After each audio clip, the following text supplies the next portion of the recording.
wotwidondora? Jewe nitwa Tungabo Stasis, nkaba ndi umumenyeshamakuru w'umukukuruki, nibereye muhira, namaze imyaka myinshi 39 nkora muri radio televiziyo y'igihugu, nkaba narakwije imyaka yo gukukuruka, ubu rero nkaba nibereye ku muhana.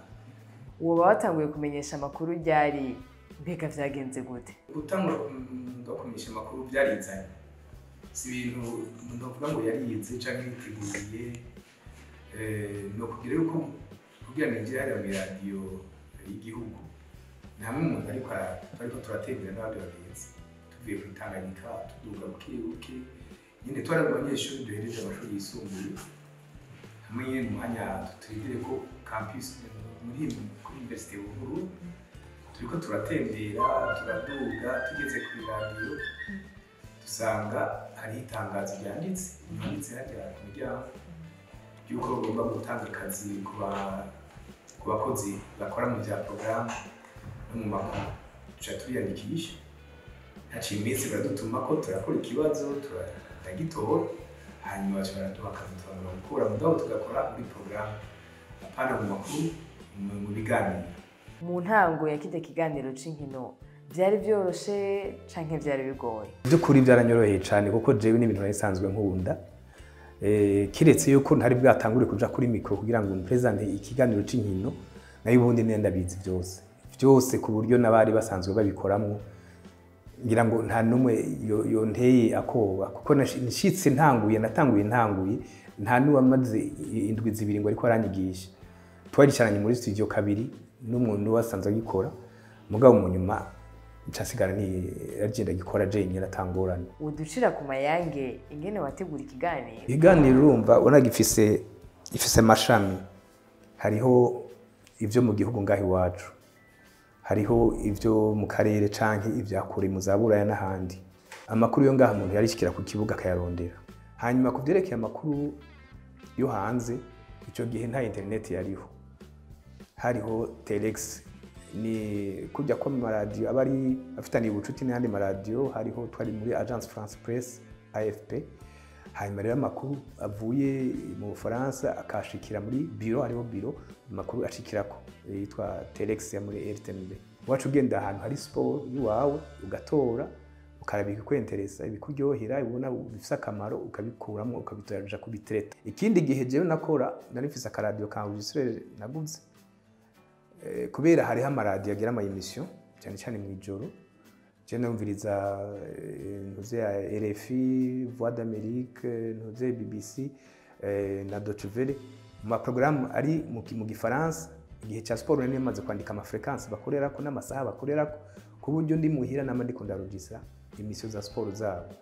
Mejeje kuzarujisira nkaca ngenda nkaja kuzinoganza ku ruhande rw'iwanje, nkagira transcription nkasubira nkazandika mu majambo yiwanje na present emission mu Kirundi, nkaca ndagenda nkavyandika nkabishira nkabigira gwanje. Nuko nabikora byarantwara umwanya munini, naravyitangira gose. Umwanya nategura ikiganiro n'ukuri wari umwanya munini ya cyane. Kumenyesha amakuru burya biri mu vyo wize? Hariho coopération y'abafaransa, coopération y'abakanadien, baraza bakaduforma, bagafata abakiri bato cyane twari tukiri bato, bakaca badushigirisha ama formation y'ukwezi, amezi abiri, y'indwi zitatu, ibintu nk'ivyo.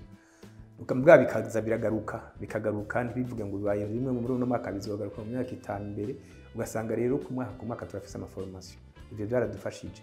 Hariho n'abandi nko mu bya siporo baje kutwigisha kangahe, abitwa ba Idi Amel basanzwe bakora muri za RFI, katwigisha ngena dukora, ngena bagira ama retransmission, ngena bakora ibiganiro by'inkino, bakabitwigisha neza, tugafata amanote, bakaduha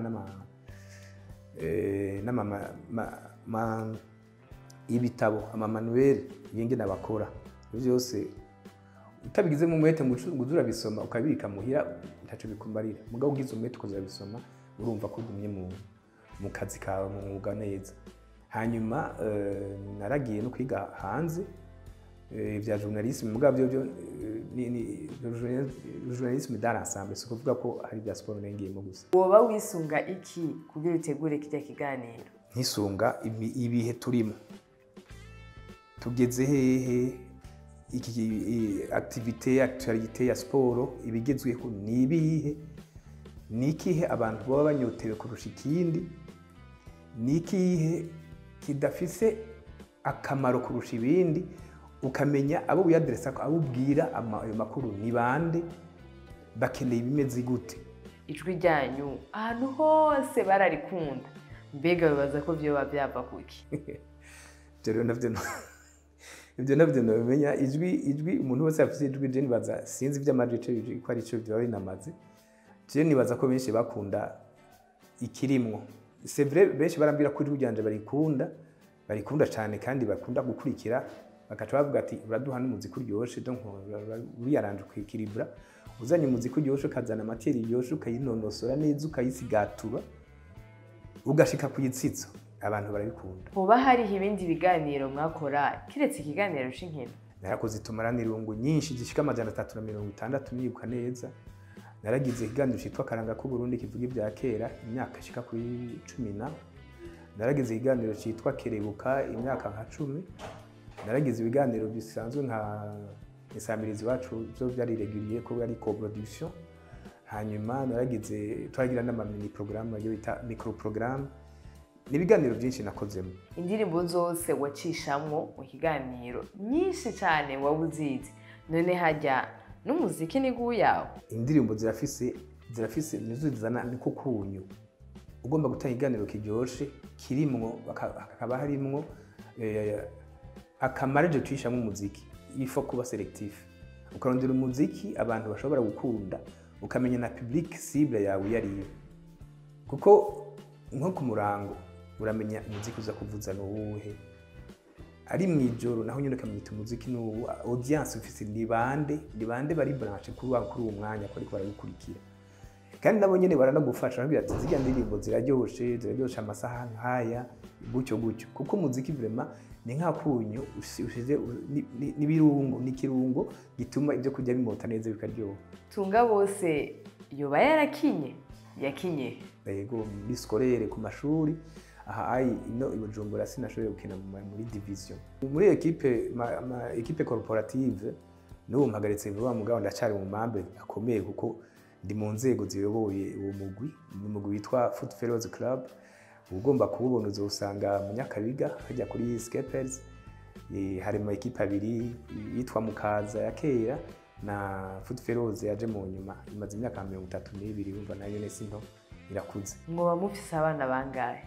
Je mfise abana 3, abakobwa 2 n'umuhungu umwe. Byo babishika Tunga bose agashavura? Gushavura birashika. Gushavura ni bisanzwe, kandi umuntu adashavura gana nyine byo ari mugoye. Rimwe ibigushavuza ntibibura, mugabo urashobora gushavura ukamenya ingene naho ishavu rya urijera. Nuwahe mumenyesha makuru yoba yakubereye icitegererezo mu bya siporo? Nuvuga Harerimana Tarsisi. Nukuri je ndibuka umunsi wa mbere nja gutangaza umupira, yari mpereje antenne nari tanguye 10h gushika 14h. Urumva amasaha ni menshi, en principe hari hageze ko kandi mbandushe, kandi c'était un samedi. Hanyuma rero abakorege babiri bari basivye, abadukorana bakora bagira transmission iminsi yose. Umwe yari ruguru undi yaragwaye. Hanyuma Harerimana asanga ni bagiye kuvuga umupira wenyine, acambye ati no kubikunda ubwo ntozo tukajana ukamfasha canke ukaca urabo gina nawe uko womenyera. Tugende vraiment nta nibyo kugwirwa naje muhira. Turagenda kuri stade yari Prince Louis na Inter FC. Genda kubwiye yuko igihe yagenda gufata liste y'abakinyi, liste ya Inter, liste ya Prince Louis, match yagira itangure, yagarutse mbere yamaze gutangura, mugasanga ndiko ndagira transmission. Hanyuma ashitse aratangara acampa liste, sinigeze ndayisoma, acenda yimusubiza. Nagira transmission abakinyi ndabazi bose, donc ya terminologie muri football yose ndayizi. Ayavuze ati piga yimwe twagize guti, iyo tubimenya karuho uraje gutangura nyene muri ivyo nyine, kuko nta kintu ukeneye cyo kwiga muri ivyo. Mu mwuga muba mwarakoze nicaye ikintu cakugoye cyane gusumba ibindi? Afite ikintu kigoye harya muri no mwuga, nka twebwe twatanguye kera n'ibikoresho by'akazi. Nakubwiye ko twakoresha ama appareil yitwa Nagra, ni ifise ibiro 15 si ikintu ushobora gutwara ngo uronke amakuru neza worohewe, kuko hari aho bisaba yuko wiruka ukurikira umuntu uba mobile kabisa ukagenda cyane. Ico ni yabaye intambamye. Ine ntambamye no kubwira ntari y'umunwa. Abantu benshi kenshi ntibakunda siporo, nko mu bya siporo nk'abategetsi badutwara babona umengo uri kugira siporo umenga bavuze ibindi ukora, kandi uzi neza yuko ico kiganiro iyo programme ari ikintu gikundwa n'abantu benshi cyane. Ntibaraba rero yuko izo nkino zifitiye akamaro abantu mu kibano, mu migenderanire yabo, mu mibereho, mu mico. Byarambabaza kuko nabona umengo ntavyo banezwe. Hari inkino nyinshi cyane gose, ariko kubera iki wahisemo kuvuga football gusa? Sizo navuga zonyine gusa. Muri football wazi ko bakina imisi yose kwa gatandatu no kuwa Mungu, ahandi ni gake. Mugabo imisi yose habaye nka atletisme kuri stade jewe na Mariondi kenshi, kandi nije nagira commentaire kuri commentaire yo muri stade. Ntagena ntwaye ama performance y'aba athlete, ibyo bageze, ibyo bakiri bashasha, bariko baraza, bari hanze, nkagoma nibutsa aba bakoze iki, baciye he, byagenze gute, kugira ngo tumvishe abakiri bato nabo ko bateza guca muri iyo nzira abantu bene babaciyemo bagashika ku bintu bikomeye. Hanyuma muri basket na za volleyball aziko taro transmission gushika n'ubu nta transmission zibaho. Uragenda ugafata ama resume, ukagira interview, ukaza ugapublia, nayo transmission taketeri ntazi. Ni yahe ambiance yabiri kuri stade kera? Byarahindutse. Kera hariho abantu stade yamayuzuye, hariho n'abasubirana inyuma amatike bakagenda banashwanya. Barakunda umupira birenze. Abantu baruguru baramanuka bakipakiza mu miduga, amakamyo, amakamyonete, bakaza kuraba. Hariho ama match yenyene yabaze ama derby akomeye gushikaho abaruguru bagomba gusumba nabino ibujumbura kwinjira muri stade. Hama huzuye hari akanyamuneza, abantu bakavuza ingoma, bakaririmba, bagatamba.